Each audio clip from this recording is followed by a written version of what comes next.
Airing on Asheville FM in Asheville, this is The Final Straw Radio, a weekly anarchist and anti-authoritarian broadcast and podcast emanating out of occupied Chalagi land in southern Appalachia.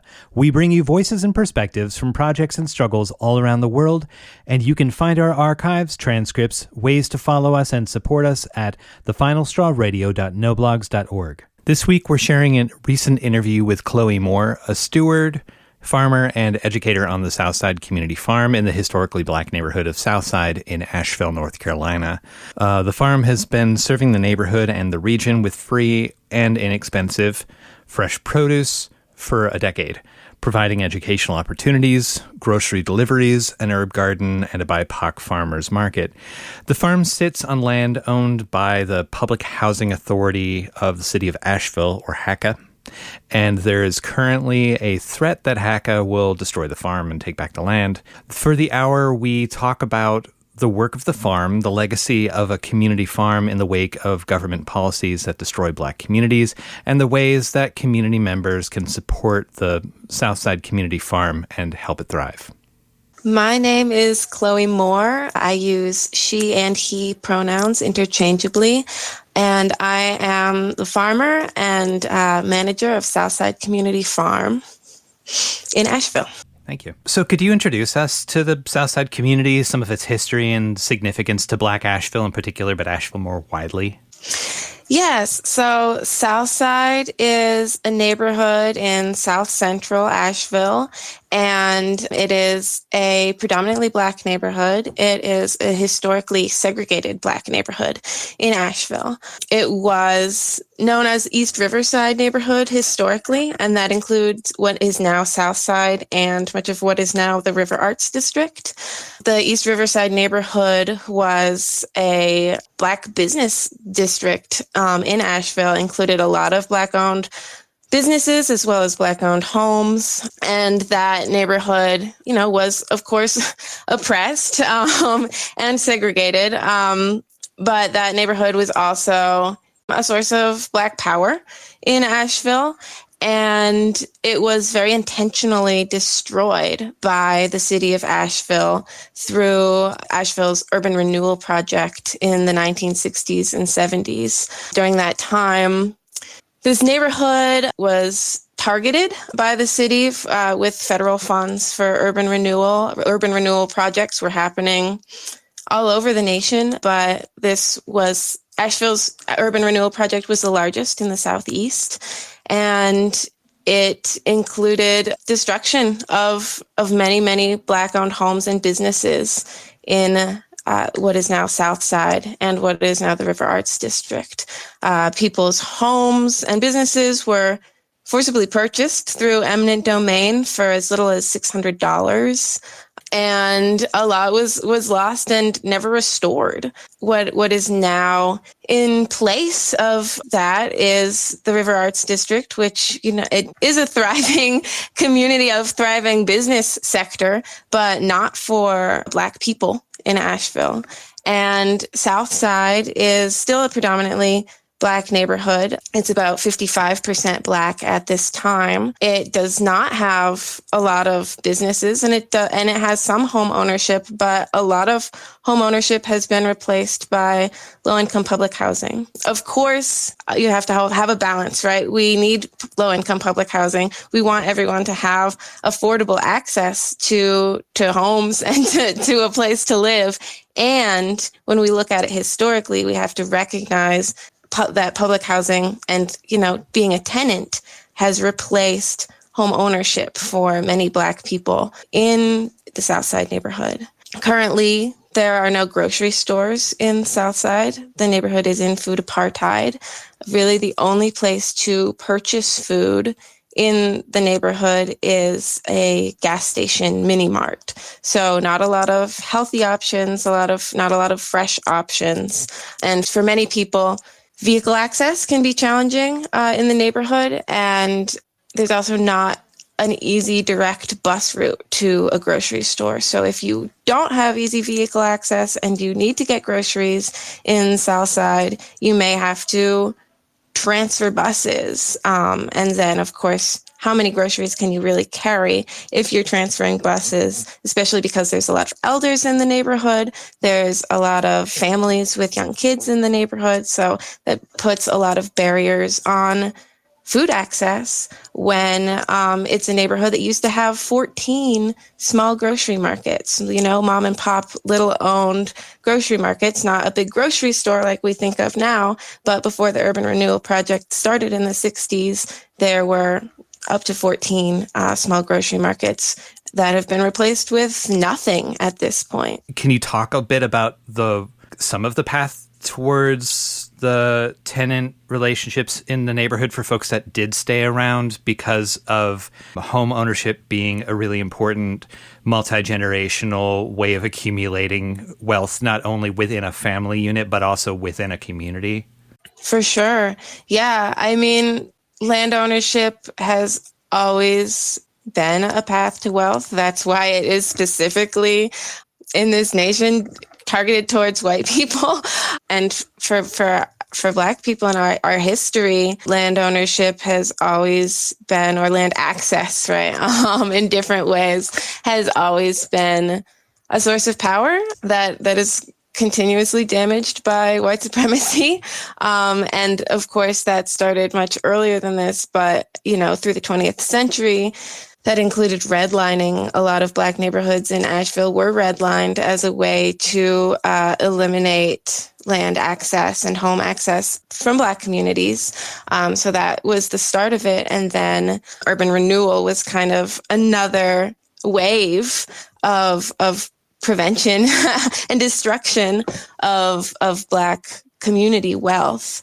And when we look at the historical documents of urban renewal, a lot of what the documents were talking about at the time was preventing blight. They're talking about the Black neighborhoods with the same words as diseases.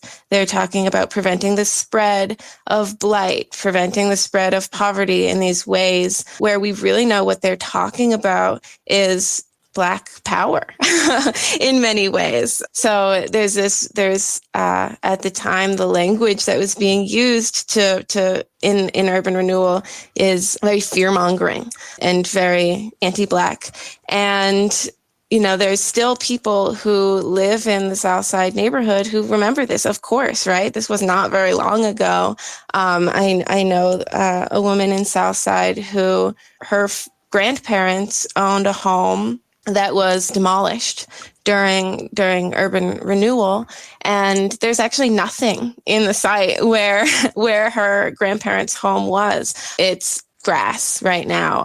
It's part of Choctaw Park, which is a city park, but there's nothing there. There's nothing really to benefit the community. It's not widely utilized. And so this woman, and her family it lives in this neighborhood and sees this place where her family had land ownership, had home access, where there's nothing now. And what does that do when, that home could have been the place that her grandparents lived out the rest of their lives, where that could have been a place that she would own now, that now she doesn't have access to that intergenerational wealth. And that affects, of course, not only an individual or a family line, but a whole community when it comes to the wealth that's been lost.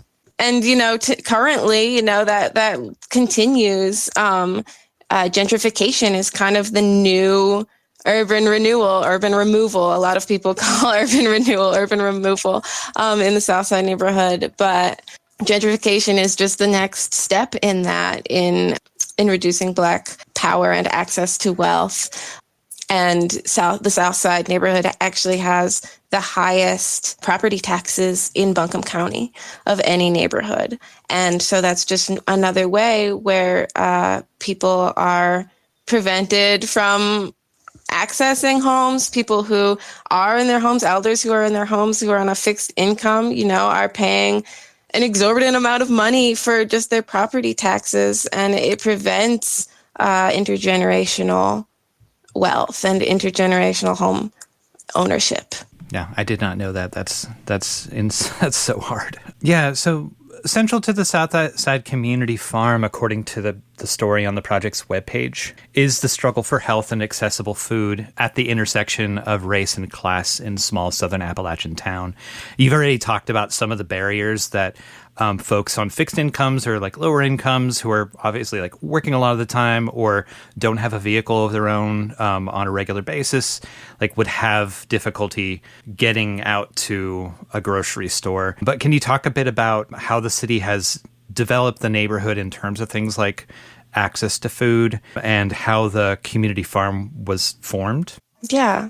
Southside Community Farm was created by a group of Black community residents in Southside because there is no grocery store, because the neighborhood is in food apartheid. And 10 years ago, or maybe a little more, 11-ish years ago, when folks in the neighborhood started talking about this project, the original goal was to create a grocery market because that doesn't exist in the neighborhood, and because all of the grocery markets have been destroyed in the neighborhood. The original thought for residents who were trying to solve this problem was to create something like that. But because of systemic oppression, because of lack of land ownership, lack of wealth, the folks involved did not have the time, resources, etc., to be able to make a grocery market happen. What they were able to do was start a community garden that had the goal of making food accessible, and also connecting people with food and with land in a different way than people maybe had access to. And so, yeah, that's kind of the start. The Southside Community Farm was founded in 2014.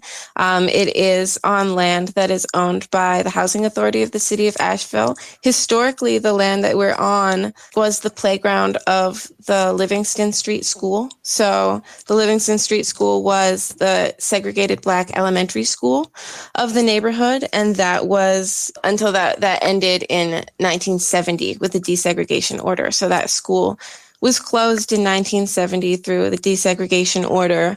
And after that, it kind of sat. There was playground equipment for a while that slowly deteriorated. And then shortly before the farm started, the Housing Authority of the City of Asheville got access to that land and the school building from the city. And it was around that same time that when folks were looking for land, that became available. So that's how the farm was started, and it was started on land that had just become Housing Authority of the City of Asheville's land.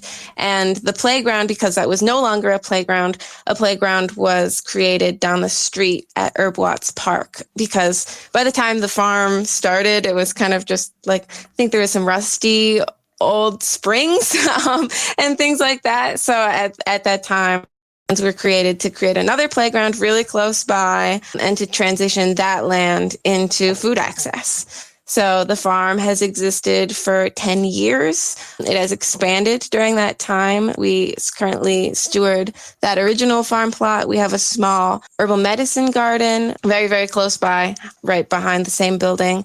And then across the street, we have an orchard plot, which is right in Erskine, which is one of the public housing developments that is in the neighborhood. The Final Straw is a proud member of the Channel Zero network of anarchist podcasts, and here's a jingle from another member of CZN.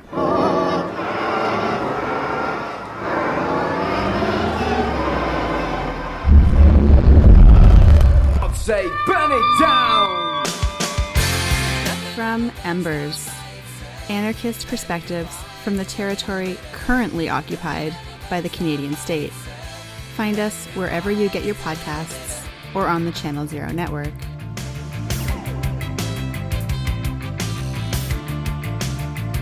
This is the Final Straw Radio on the Pacifica Network, and you're hearing our interview with Chloe Moore of the Southside Community Farm, a Black-led urban farm in Asheville, North Carolina.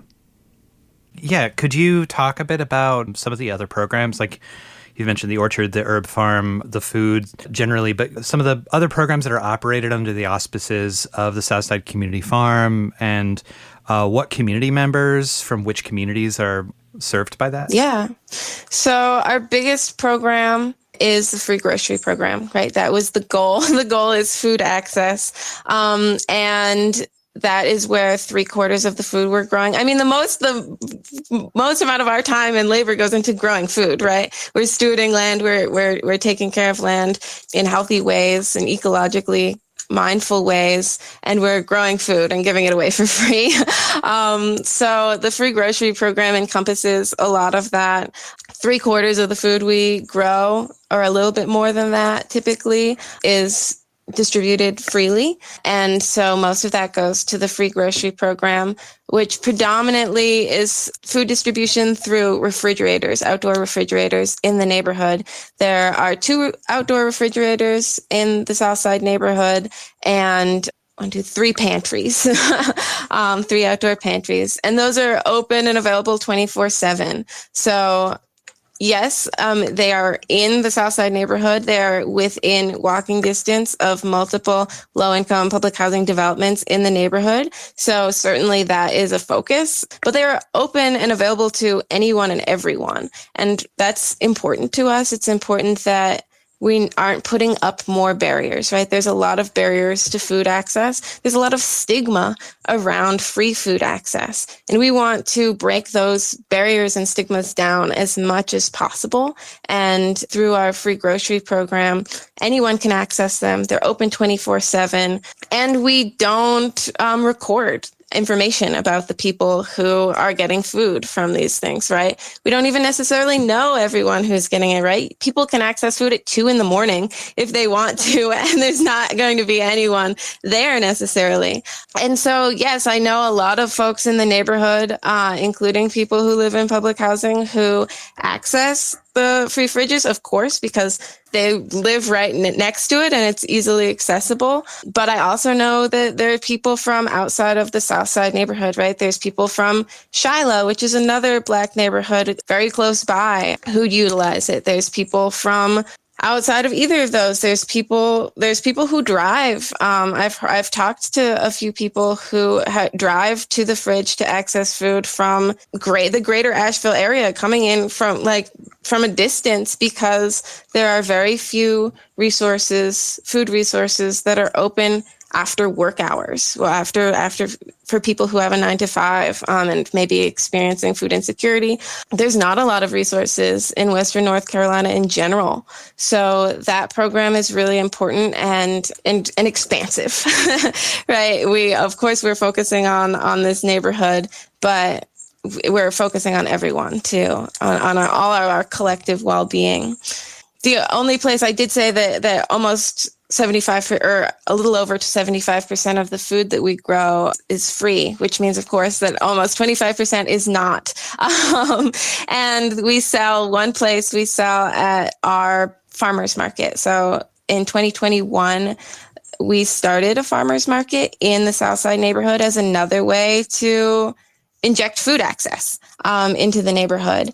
And so we have a BIPOC farmers market. It's currently once a month in Southside, and that's where we sell food. We also invite other BIPOC vendors. So it's all the vendors are local business owners of color in the area, and that is EBT accessible. We're part of 2 additional EBT related programs. One is the double dollars. So if you spend $20 of your EBT, you get another $20 specifically for fresh fruits and vegetables to spend at the farmers market.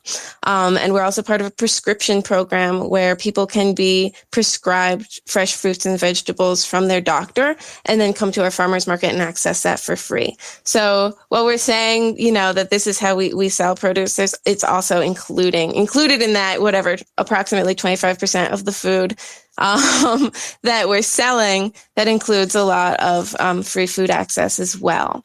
And so, yeah, that's kind of one of our most public programs. We encourage everyone from all over the Asheville area to come and support the market and buy from us and from other BIPOC vendors. And it's really fun. The farmers market is really fun. It feels like a family reunion in many ways. And it's because it's all BIPOC vendors, it has a very different feel and vibe than other farmers markets in the area, which are very predominantly white. Another one of our programs that our food goes to is the Veggie Box program, which is free food delivery. And so as I was talking about, right, that vehicle access can be a barrier to food access, and, ability can also be a barrier, right? If we have many elders in the neighborhood, if we have disabled folks, it's another barrier to food access, as well as, time access is a barrier. So for families, especially families with young kids and all that. So one of the things that we do is our Veggie Box program. It runs for 20 weeks of the year, and that's through, our busiest growing season through spring, summer, and early fall.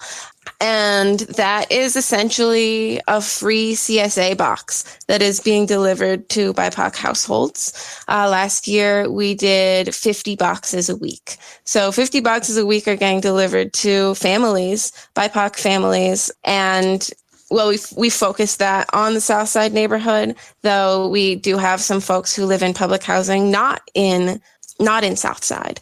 And we do have some BIPOC folks who live outside of Southside, though many of the folks, we're focused on providing food in Southside. But again, we are expansive in that and trying to make sure that everyone has food access, because everyone deserves food access. And then on farm, we do education and different ways to connect with people, right? In addition to being about food access, we focus on community healing, community connection. So many of us as Black and Brown people have had our relationships with land severely damaged by colonization in many different ways. And we believe in connecting with the land and healing with the land. And so there's many different ways that we do that. We will have monthly community potlucks where anyone can come and just hang out, right? That's like the fourth Sunday of every month. We just have a community meal, and that's on the farm. And that's, where we'll be harvesting some food and cooking something, but also just coming together. That's our BIPOC only workshop series and garden days. And that's for people of all ages. It's very intergenerational. We've had teenagers all the way and kids all the way through elders. And that's specifically for people of color. And that's just a time to come together, heal, relax, experience joy. We also have in that space, we also have workshops. We've done a series of herbal medicine making workshops with Ember, who is one of our leadership team members. She's a Black and Indigenous herbalist and healer.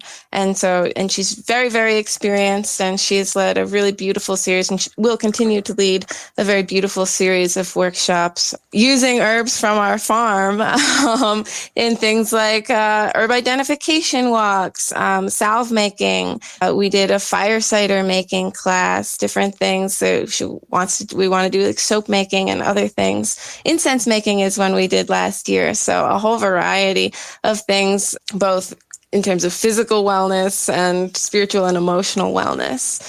And of course, we also do youth education, right? It's really important that we're connecting with young people. And that has looked a ton of different ways. That can be anything from tours, just giving a tour to a youth group, to having, multi-week programming for kids that are in youth programs in the neighborhood. So we are also right next door to a preschool. There's just a chain link fence that separates us from a preschool playground. So that's typically age 3 to 5, and they are seeing the farm and interacting with us as the farmers every day. My wash station is right up against their fence. So they're always there, asking what I'm doing, and I'm showing them different vegetables as I'm washing them for the free fridge. I'm talking to them about, different insects that we're seeing or different things that are in season. And they come over to the farm too and do taste tours and different things, that like 3 to 5 year olds have the attention span for. And that's really fun. And plenty of those families also access the free fridge, right? Because they're coming to pick up their kids, and it's a great time to just pick up some fresh greens or whatever from our free fridge that's on the farm. But yeah, we've also done youth programs through high school, and we have involvement with the Grant Center, which is a community center right down the street. We've also been involved with the Eddington Center, which is the Housing Authority owned center that's right next to the farm. And so through those, we've been involved with after school programs and summer programs there, teaching kids about how to harvest food, how to plant food, how to cook food, right, that we're growing, and teaching about environmental science and nutrition, all kinds of things. So working with kids is really fun and chaotic. And it's really, really important to us. That's been something that I have done a lot of, but as the main farmer and land steward of that plot, it's something that as our production has increased over the last few years, I haven't been able to do as much of as I want. So it's something that we're actually hiring another position for this year. We've identified another Black farmer, herbalist, and educator who is going to be taking on even more youth education, because that's really important to us, and it's really important to the community as well. Yeah, that's awesome. There's so much there. I had a couple of follow-up questions. Sure. First up, when you're using the term BIPOC, there might be a lot of people in the listenership who don't know that term, and it's also used by different people differently. So if you could give a working definition, that'd be helpful. Sure. Yes. BIPOC being Black, Indigenous, and people of color. So, we use it to include all people of color, but to highlight Black and Indigenous people who have been most historically harmed by colonization in the United States, or in the so-called United States. And most of I would say that the largest group of our community is Black people, because we are in a historically Black neighborhood, and because we are Black people who are the leaders of Southside Community Farm. So I would say that's the largest group, but we have it's a very diverse group of people who makes up our community, our BIPOC community. And thank you. The other question that I had is, so you were talking about hiring someone for that educational position as like an independent community project that's not getting city funding, right? Yes. No, we're not. Can you talk, is it just money coming from the farmer's market? Are you able to get grants, or where is that coming from? Yeah. So we write grants, and we also get funding from crowdsourcing. A significant chunk of the money that we make as a small independent project is just donations from everyday people.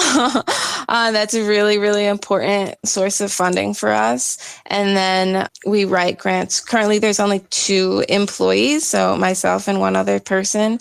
And so we are writing all our own grants. And yeah, that's not coming from the city. We have gotten some small grants, like $5,000 grant a year from Buncombe County, but that's pretty much all of our public funding in that way. The vast majority of what we're doing, we are writing grants from private foundations.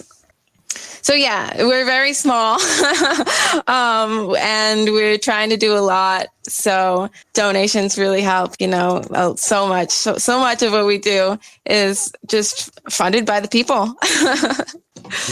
Yeah, that makes a lot of sense. We're coming and we're not coming to play.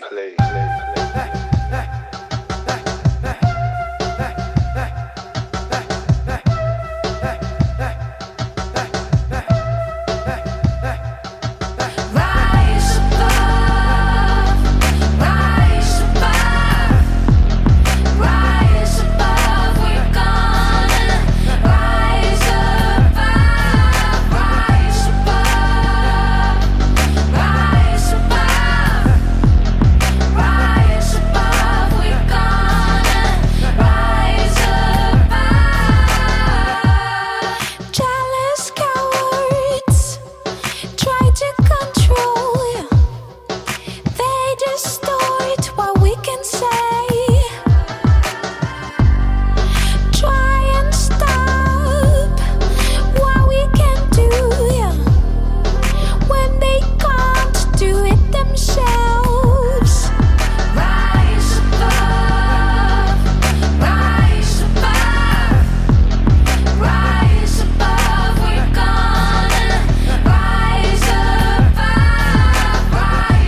powers above. Don't worry, you're alive, put your lighters up.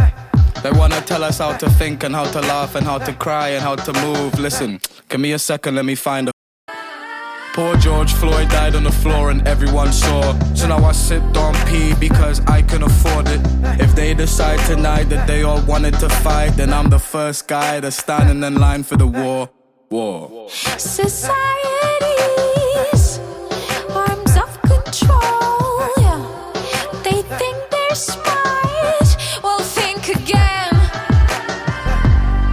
They laugh at us behind our backs, find satisfaction in what they lack, yeah. Rise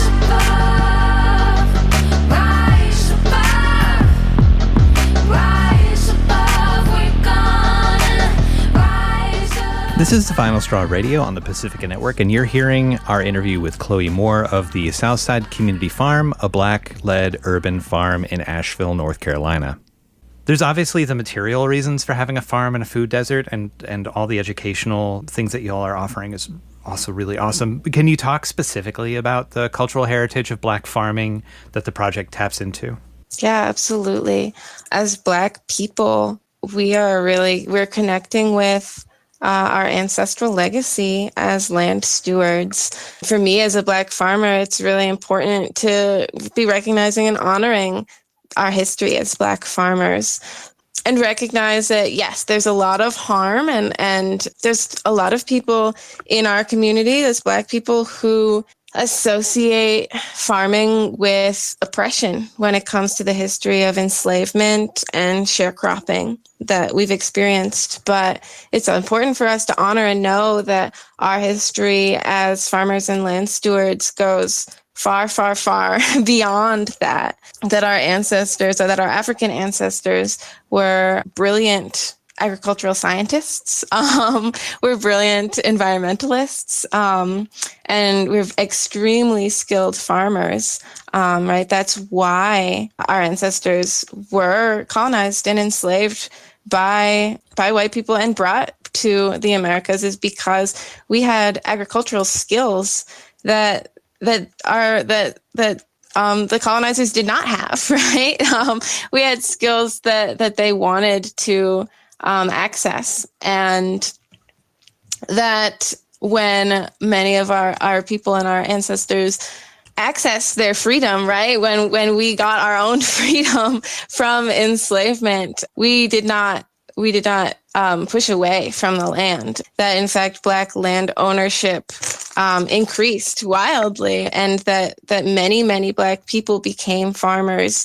The height of Black farmland ownership was, between 1910 and 1920, and that land has been a place of abundance for Black people, has been a place of wealth, and that is continuously damaged by modern colonization, right? That peak of Black land ownership and land stewardship has been intentionally destroyed by white supremacy and violence, by land access projects by the U.S. government, such as redlining and urban renewal and gentrification as it is today. But that because we are an ancestral people of the land, and we do have a really powerful history of land stewardship, that we need to heal with the land, right? That the land is also harmed by not having access to loving land stewards, right? The indigenous people of the land, of this land, and Black people. And so it's very important that we are healing ourselves and our relationships with land, as well as healing the land itself that has been so damaged by colonization. And we're honoring our ancestral ways. We're acknowledging that Black brilliance includes a lot of the agricultural history of the United States. Everything from CSAs being created by Black people, the modern way that farmers do crop rotation and things like that has all been created by Black people. And so that is our legacy. And it's very important for us to honor and continue that in the ways that we can. Because we are not landowners, because, I am not a landowner because we at Southside are not landowners, but because in general, Black people, of course, there are Black landowners, but Black people lack access to the wealth of land ownership in the way that that white communities have access to that, and more privileged communities have access to that. We have found creative ways to be land stewards. And that's just as important, right? Land ownership is created through colonization. That's not our goal. Our goal is to be land stewards. Our goal is to be in right relationship with the land for the long haul. And that's so important in our community, right? We are facing a climate crisis. And of course, that looks different in every community, but in Southside, we are facing a lot of flooding. We're right downhill from the largest hospital in Western North Carolina, and all the water, right? There's no water infiltration because of the massive amounts of concrete. Much of that water ends up on Southside Community Farm directly, right? We have a small plot, but a massive amount of water ends up there. And by stewarding soil in healthy ways, we are ensuring the safety of our entire community because we're focusing on water infiltration. We're focusing on healthy ways to move water. And that is a way to create climate resilience. Similarly, because of concrete, because of the amount of concrete, and we're in a heat trap, that neighborhood. And that is something that affects many BIPOC communities and is only going to get worse with climate change because of rising temperatures. And so having green spaces, having shaded orchard spaces like we steward and things like that are really important ways to decrease urban heat. We are building soil, and when we're building soil, what that actually means is taking carbon out of the atmosphere and putting it in the ground, right? Agriculture is a huge, nationally, internationally, agriculture is a huge creator of climate change, but it is also one of the few industries that has the power to not only be carbon neutral, carbon zero, but a net negative into atmospheric carbon. And we have the power to, through plants, take carbon out of the atmosphere and put it into the soil. And that's an important part of what we're doing. And that creates healthy soil, healthy ecosystems, and healthy people. So this is, it's an international movement of land stewardship, but in our little city, in our little neighborhood, we get to be a part of that. And that's really important. And it's really important for us to have that lens of ecological justice around that, right? That racial justice is so deeply tied with environmental justice. And through stewarding land, we get to be part of creating not only food access, but access to healthy environments. We're creating safety for our neighborhood, and we're creating climate resilience. Cool. Great answer. So, I decided to reach out because I'd been hearing about that the project, the community farm, was under danger of being displaced by the housing authority of the City of Asheville, HACA. So can you talk a little bit about what's been happening and what pressures have been brought to bear with this? Yes. So in early April, we found out as the farm that there had been a resolution written by the Housing Authority of the City of Asheville to dismantle Southside Community Farm. It hasn't been passed yet. The board of the Housing Authority is the entity that will vote on that. And so they could vote on it. They could also choose to throw it out and not vote on it at all. But in early April, we learned that they had written this resolution. We were really surprised because they had never talked to us. There was never conversation beforehand about, asking us, what are the benefits of the farm? What does the farm do? How does the farm interact with housing authority land and with public housing. There was no conversation, unfortunately, and a resolution was written by Monique Pierre, who is the president and CEO of the Housing Authority of the City of Asheville. And as far as I know, I believe that Monique Pierre did visit the farm once, about a year ago, when she moved to Asheville, but we've not been in conversation. And so it's been super, super concerning for us. The resolution states that the farm does not significantly enough impact public housing or benefit public housing. It states that the farm has created a vermin problem for the next door building that the housing authority owns. And it states that the housing authority would like to replace the farm with a youth play area.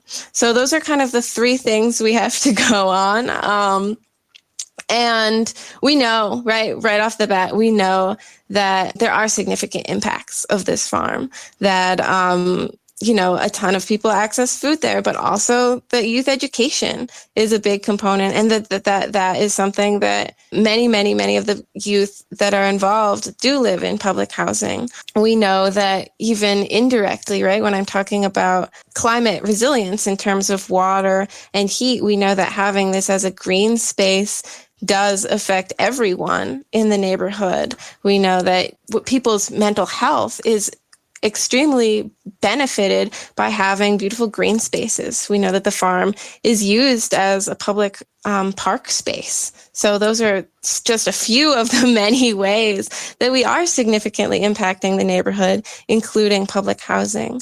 And then there's the vermin problem, which is a little bit bizarre because we know, typically farms do not attract, vermin like cockroaches or rats or anything like that. If they do, it's typically because of animal feed. And so it's kind of a misconception that farms lead to rat problems, especially for us because we don't have animals. We certainly have groundhogs that come to the farm, but those are not necessarily the kind of vermin that they're talking about. Whereas we know that food scraps and things like that, garbage, do attract rats and things. And there are some large, constantly open dumpsters right between the farm and the building that are maintained by the housing authority that are much more likely candidate for vermin problems than the farm itself. And so that's something that I just question, like the reality of that one.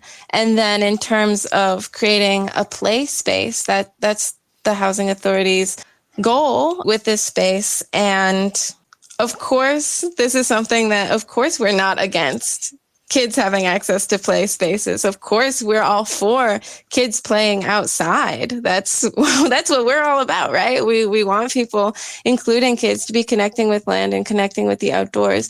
But it doesn't make sense to eliminate one community resource to create that.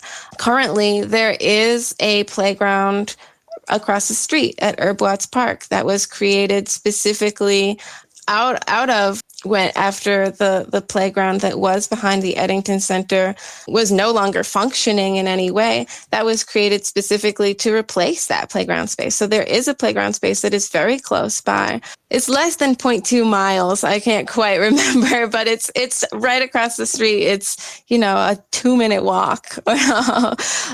There is basketball courts in the building, in the Eddington Center, which is where these youth programs are happening. There is, a side yard that they use to play in. And of course, the farm is also a place of youth play and learning. And we've partnered with youth groups in that center historically many times to bring youth education to those programs and to the kids who live in the neighborhood and who live in public housing. So it was really surprising for us to see that and to see that the statement that we do not significantly enough support the neighborhood when that's what we've been doing, and we were created by Black community residents specifically for that purpose and have been doing it for 10 years.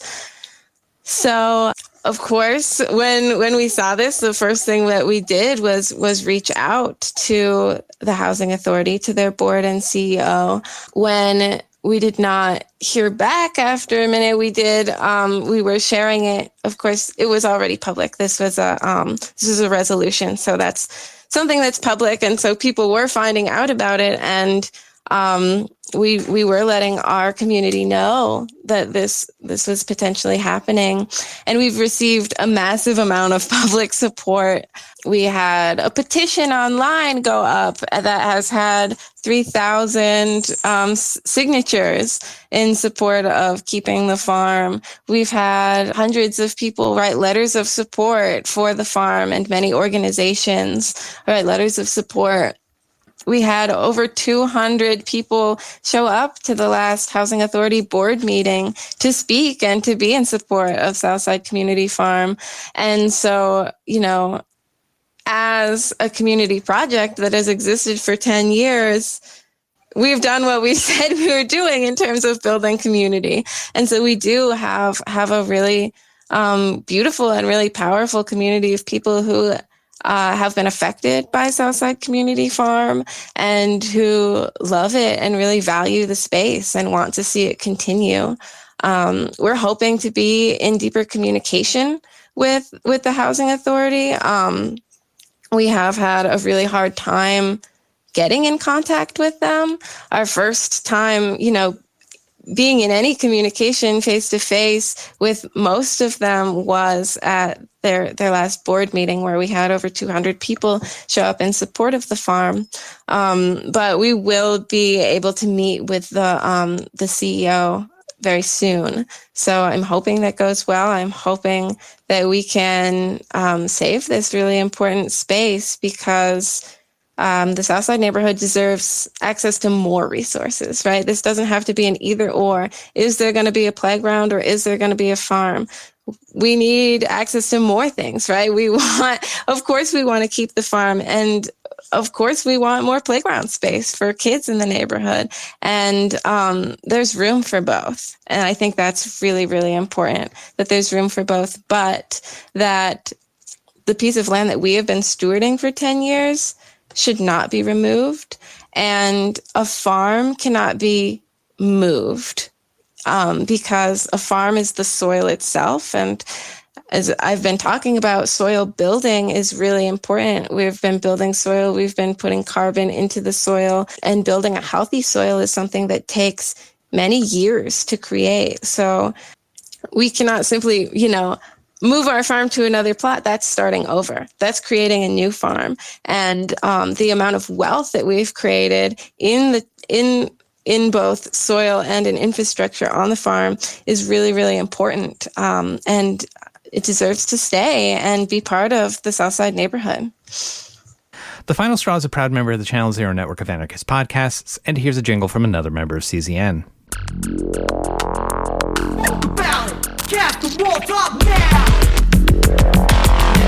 Welcome to Molotov Now, a podcast about taking action. In Molotov Now, we analyze and discuss news articles and stories of resistance from around the globe and connect them to our struggles here at home in Aberdeen, Washington. In the spirit of building solidarity between the rural and the urban, we hope to inspire direct action in the face of oppression and to light a fire to find each other in the darkness.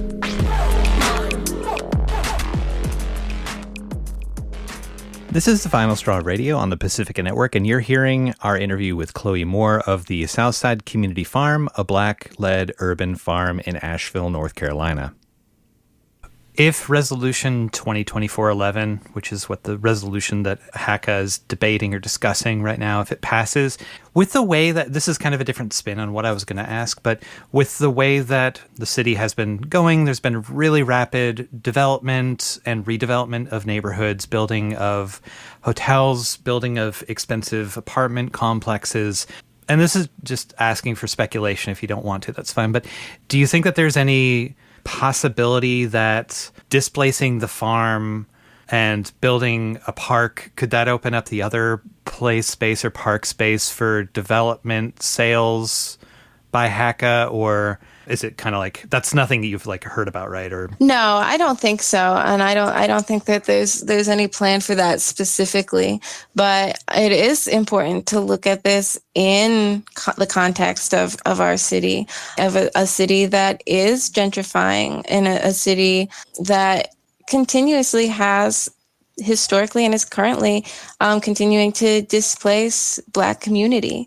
And so it's really important to look at that and see Southside Community Farm as, you know, one of the places of resistance to that in some ways. And it's important to preserve that. And of course, Asheville is also a city that at least has started to have conversations about what reparations looks like. And how do we look at repair of past harms? Well, current harms are still happening, right? That should be the first thing is to stop current harms, and taking away a farm that provides access to food, provides access to land, and provides access to education, and could provide even more access to education, right? Right now we're in the process of expanding, and we want to continue growing and creating more access to education for youth and people of all ages. So taking that away when that is something that is actually Black-led and community-led would be such a shame in a community, in a city that is having conversations and starting to kind of get an understanding of what reparations means. Yeah, so I guess closing up, for folks that want to get involved in supporting the continued existence of the farm and helping it stay put, you know, maybe getting their hands dirty, so to speak. You've already mentioned that there's been a petition that's been going around that people, at least from the community, have shown up to the HACA meetings. But what ways are there that you all are would find helpful for different people in the community to show up? Sure. Yeah, there's many ways. So you can go to southsidecommunitygarden.org. That is our website. And there you will find many ways. There is a petition. Anyone can sign that to help preserve the farm. There's guidelines for how to write a letter of support as a group or as an organization. Those can be very helpful. And of course, there's donations, right? We are funded significantly by just everyday people. So if you go to our website, southsidecommunitygarden.org, send us a donation. Send us $5 if that's what you can give, you know, and that could be a meal for someone, right? That could be a meal that's going into the free fridges. There's also options to volunteer. So we have a volunteer sign-up form on our website. And so people can, you know, learn about how to actually physically get their hands dirty. The place that we access the most volunteers is for our free grocery program. So we need people to be checking on the free fridges and pantries, cleaning the free fridges and pantries, accessing food, right? We're a food hub. We're not just a farm. So we have folks who are going to local bakeries and picking up bagels, let's say, and bagging them up into, you know, individual portions and putting them in the fridge. And that's a really important way that we keep the farm functioning. And right now, where my energy and much of the leadership of Southside Community Farm, a lot of our energy is going into preserving the farm and saving the farm. We do need, you know, help, more support than usual in terms of keeping up with our usual programming of free food access, of keeping a whole farm running and all these things. So there's lots of ways to get involved, and all of those can be found on our website. We're also on social media at Southside Community Farm on Instagram and TikTok. And it's just some ways that folks can plug in and get more information about what we do and what we need. Ultimately, what Southside Community Farm needs is permanent access to land. We'd like that to be the land that we're on, that we've built, and that we've put so much wealth and energy into for 10 years. But that is our need. And, if there's someone who is ready to give land back, right? If there's someone who's ready to give land as reparation, that's something that we would be interested in too. We are, ready to talk about that. We're ready to talk about reparations with the city in other ways too. But ultimately, we are landless farmers who have put an immense amount of energy, time, and wealth into this piece of land. And we are in a precarious position because we as a Black community don't have the same privilege and access to wealth as some other communities. And ultimately, what will solve that problem, at least for us, is getting access to permanent land. And specific land. Yes. Well, thank you so much for having this conversation and for the work that you all do. And I'm really I feel honored to learn about this project in town that I wasn't all that familiar with. I just heard about it. But I hope that this can be helpful, and I wish you luck. Yeah, thank you so much. Thanks for having me. Thanks for helping us share our story. Is there, is there anything that I didn't ask about that is occurring to you? Any other statement you want to make at the end? I guess the other thing I would say is that I am really excited and hopeful for the future of Southside Community Farm. Before we learned about this resolution, we have been working on creating some really beautiful things for our community. We've been working on expanding our youth education. We've been building community as always. And we've also been in the process of development of a new program of a mobile farmers market to bring food to people more and make food even more accessible in the neighborhood. And so, yes, this is really a scary time for the farm and a time of a lot of uncertainty, but I also feel really hopeful for what we have created and what we are going to create in the future. And now some words from anarchist prisoner Sean Swain. Artificial intelligence is a thing now. It seems like something from the distant future just happened to the world in the here and now. A powerful technology dropping right in our laps.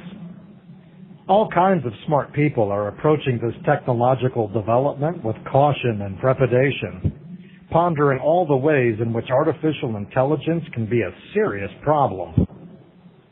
The dangers of AI are easy to sell to someone in my generation.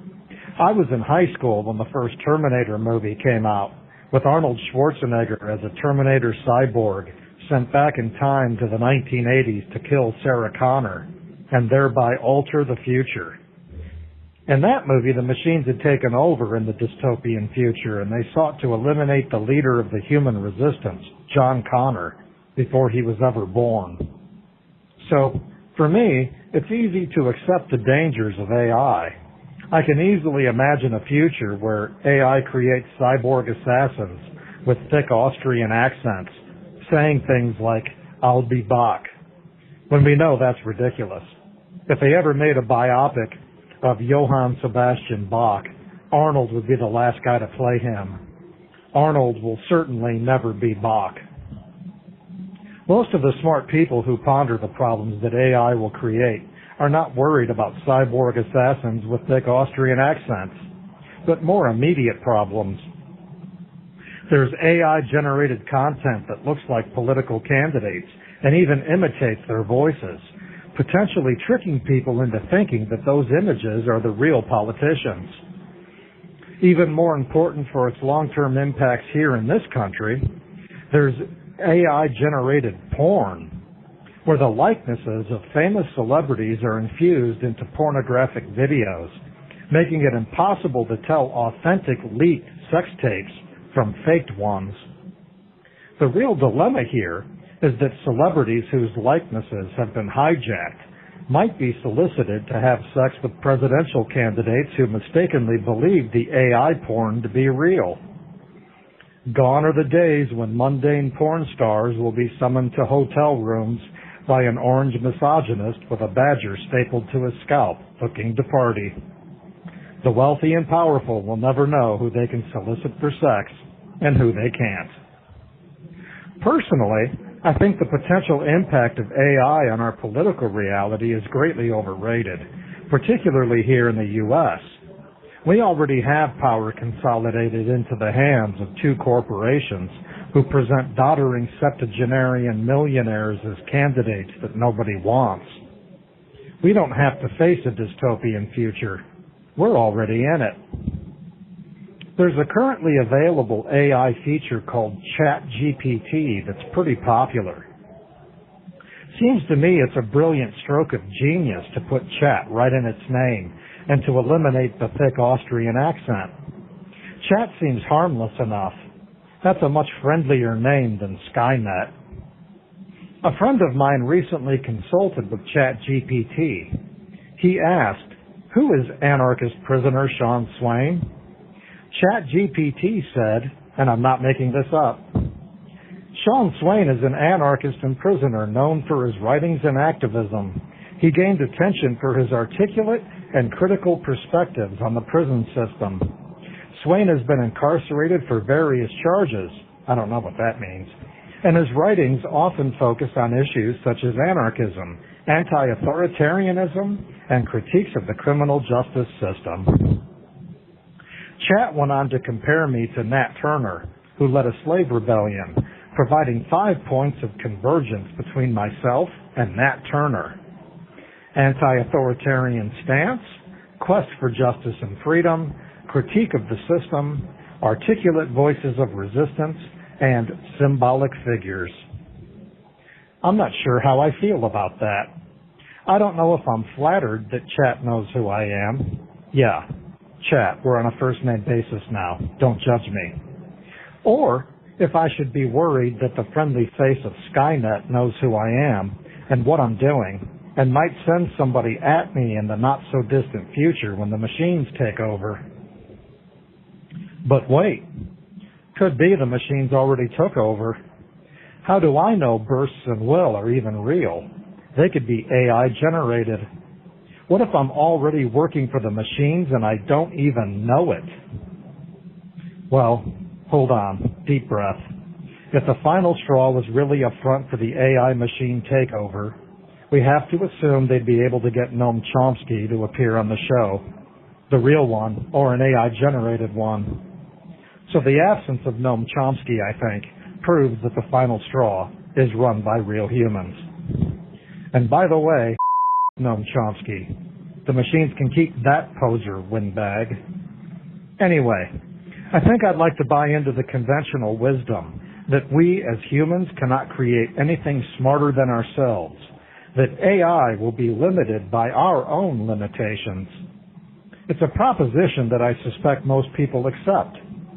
But that's also a premise that lends itself to the argument that if there is a God, she must be a moron. I think we can create something smarter than ourselves because there is no limit we put on AI's ability to continue gathering knowledge. We have finite life cycles, but Chat does not. It can Google 24/7 for centuries and accumulate more knowledge than any single human.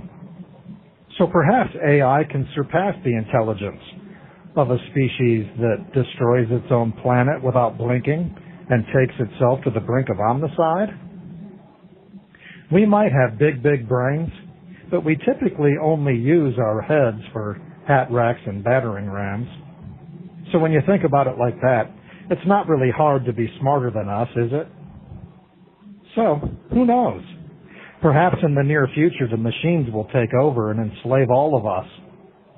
Then, in the irony of ironies, our new masters will be plugging themselves in to the same sockets we've been licking. I guess the good news is, if and when we're conquered, we might just be too dumb to know it. And really, they can't screw this up worse than we did. This is anarchist prisoner Sean Swain from the super duper uber mega ultra hyper turbo multi maxi max in Youngstown, Ohio. If you are listening, you are the resistance. This is The Final Straw Radio. The show will later be archived at thefinalstrawradio.noblogs.org, and you can email us with questions and suggestions at thefinalstrawradio@riseup.net or thefinalstrawradio@protonmail.com. If you'd like to use any episode for your project or radio show, feel free to do so. Just send us an email to let us know. If you care to, you can send us letters at TFSR, P.O. Box 6004, Asheville, North Carolina, 28816. Programming support is brought to you by Firestorm Books. Located at 1022 Haywood Road in West Asheville, Firestorm is a bookstore and social movement space owned by its workers, in operation since 2008. Their event calendar and complete catalog of books can be found online at firestorm.coop.